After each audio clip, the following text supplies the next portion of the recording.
Welcome back to What Arty Noobs with General Disturbance. This is the M53 M55. It's the Tier 9 American SPG, and we're located on the north spawn of Murovanka under the command of Firekitty.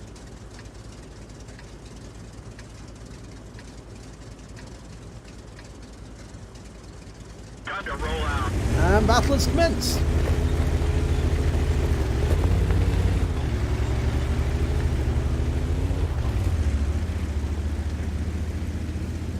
Well, that's the 8-inch howitzer, which identifies this vehicle as the M55. And Firekitty's got one mark of excellence on her barrel. Now, I do believe that this is an encounter battle. It is, yes. We started over onto the far east side of the map. Well, east side anyway. She's going for a T25-2, round out, nicely aimed, yep. 280 hit points of splash, even though the shell actually veered to one side.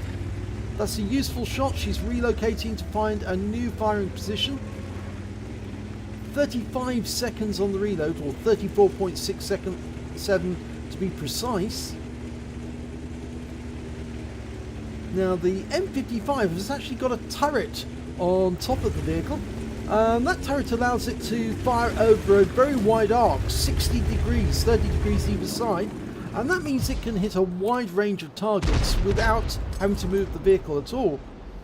And she's got a whole bunch of enemy tanks in the Magic Forest. There's an IS-6 and a P-43 turret. Oh, she's got a reticle balloon there. She had to move the vehicle slightly, and the shell landed far away from the enemy tanks.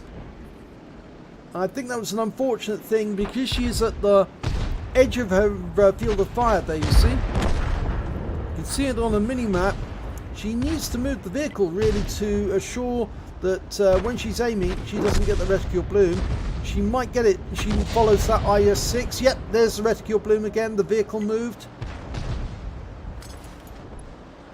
If this happens to you while you're playing Arty, it's best to center the vehicle, otherwise that happens. And then you have to dial in the aim all over again every time the vehicle moves, and it's happened again. Oh, that actually happened because she fired and the vehicle shook upon firing. But she did get a hit on that Wizzy 11114, but only 256 hit points. Now that T-54 is very low on health. A splash near him should be able to kill him off.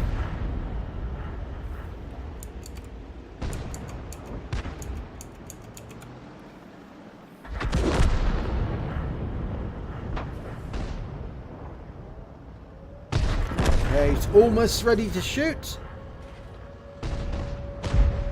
Round out. No, it's going to be far away. Oh, too far away to do any damage to the T-54. It just stunned him. Okay, so Type 59, he's gone down. In fact, all of the enemy in the Magic Forest have now been wiped out.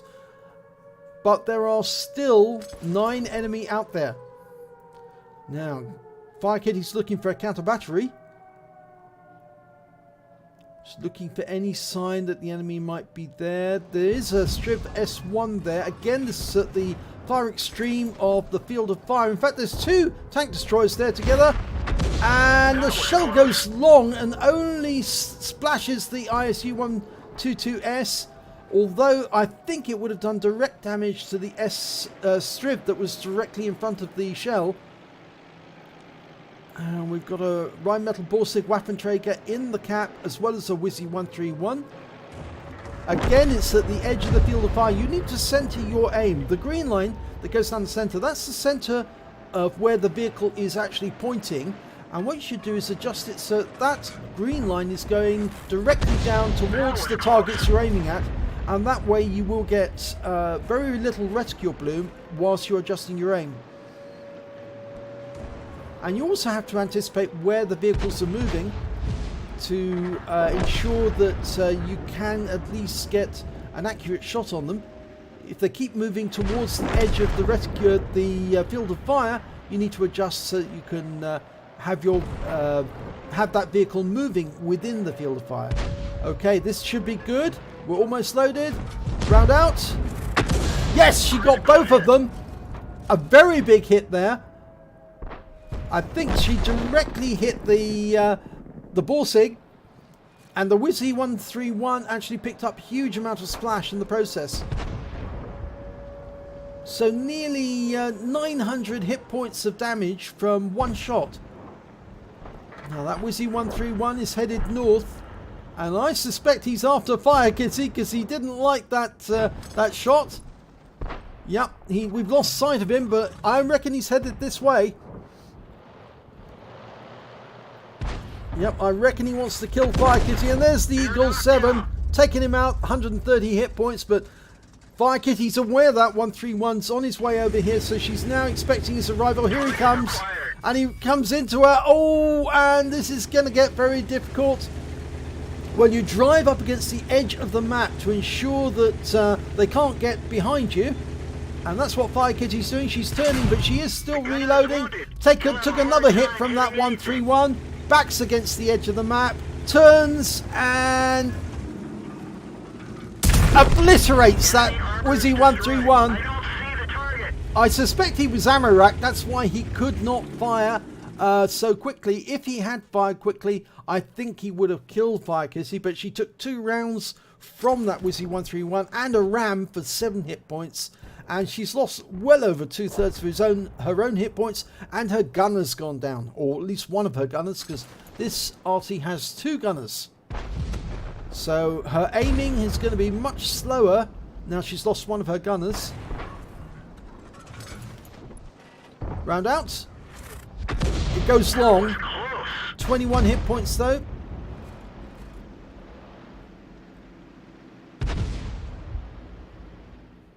Now the loading wouldn't have slowed down at all, but the aiming will take considerably longer. So it really does help if you get your gunners back into action. But I don't think firekitty's noticed that one of her gunners is down. This is the Striv S1. Round out straight away. And that wipes him out. 394 hit points.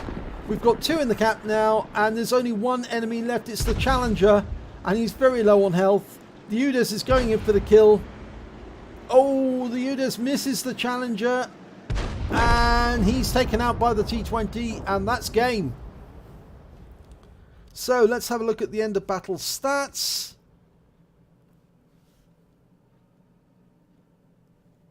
And it's a second-class tanker for firekitty in the M53, M55. She also picked up a Bruiser medal for getting at least 5 critical hits. She got 13. And she got a Starks medal.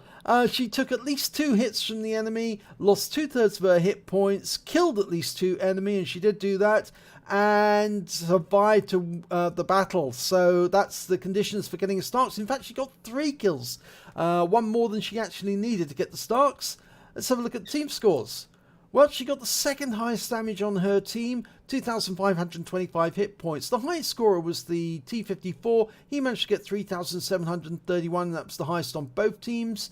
But when it came to damage on the enemy team, well, the Challenger managed 2,991, which is more than firekitty, and so was the IS-6 with 2,599. When it came to kills, it was firekitty that was at the top of the table on her team, 3 kills, but the Striv S1 on the enemy team managed 4. And when it came to base XP, it was the AMX 1357 managed 1,115 base experience points, then the T54 with 1,086, and then firekitty with 886. But it was particularly good the way that she handled that Wizzy 131. She fired 11 shots, got 2 direct hits, 2 penetration, 11 splash, damage of 2,525 hit points, of which 2,420 were at more than 300 meters. She received 2 hits from that Wizzy 131. In fact, actually, she was rammed as well during that battle, and both of them were penetrations. She damaged 7 of the enemy, killed 3 of them, and did damage, stun assistance rather, of 833 hit points off 10 stuns, and she managed to get 27 defense points when she hit those tanks that were actually capping at the time. On a premium account, she earned 38,009 credits, got 10,643 for the missions payout, and after repair and ammunition resupply, still had 16,188 credits. She also received 1,329 XP times 3 for the first victory, and a personal missions payout again of 372, taking away 4,359 experience points altogether. But the way she handled that Wizzy 131 was just about perfect, actually. The one thing is you should do is always try and get your rear against something hard, because you don't want them to get behind you. If they can get behind you, they can stay behind you no matter which way you turn, because the traverse on an Arty is very slow, well, with a few exceptions. So the ideal thing for you to do is get your rear end against something solid, a rock, the edge of the map, a house, anything you can, so that you've got something that stops them from getting behind your vehicle. And once you've got your back against the wall, you can turn to face them whichever direction they're in, and then derp them the way that Firekitty did, and that will get them out the game. And remember, if you've got a very big Arty like the M53, M55 with a with an 8-inch howitzer, then the splash alone is enough to wipe out most of these tanks. So if they do come in for the kill, you don't necessarily have to get your gun on the target in order to shoot them. Just firing the shell into the ground next to them will probably wipe them out, and that will save your neck. So do bear that in mind if you are attacked by the enemy and they're about to fire their next shell into you. Do remember you can splash them to death just as much as shooting them in the face. So if you enjoyed this replay, please give it a like and do subscribe to our channel, and hopefully it'll be your replay that I'll be featuring in the next video.